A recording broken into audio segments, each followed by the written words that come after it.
Hi guys, யாருக்கெல்லாம் pineapple பிடிக்குமோ உங்கள் வீட்டில் பைனாப்பிள் இருந்தால் பைனாப்பிளை எடுத்துக்கோங்க. பைனாப்பிளை எடுத்து நல்லா தோல் சீவிட்டு அதை குட்டி குட்டி பீஸாக கட் பண்ணிக்கோங்க. கட் பண்ணிவிட்டு ஒரு பவுலில் போட்டு அதில் வந்துட்டு மிளகாய்த்தூள், மிளகுத்தூள், சாட் மசாலா, கொஞ்சமாக உப்பு இதெல்லாம் போட்டு அதை நல்லா மிக்ஸ் பண்ணி வச்சுக்கோங்க.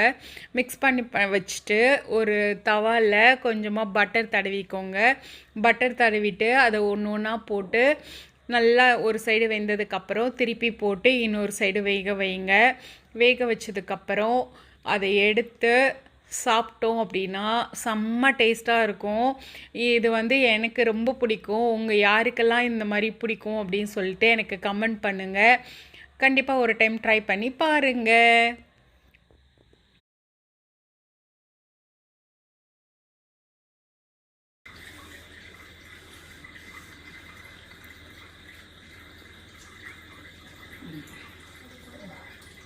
வேற லெவல்ல இருக்கு. அப்படியே இந்த மலைக்கு சூடா அப்படியே இதை எடுத்து சாப்பிட்டீங்க அப்படின்னா சூப்பரா இருக்கும். கண்டிப்பா ட்ரை பண்ணி பாருங்க, மிஸ் பண்ணிடாதீங்க.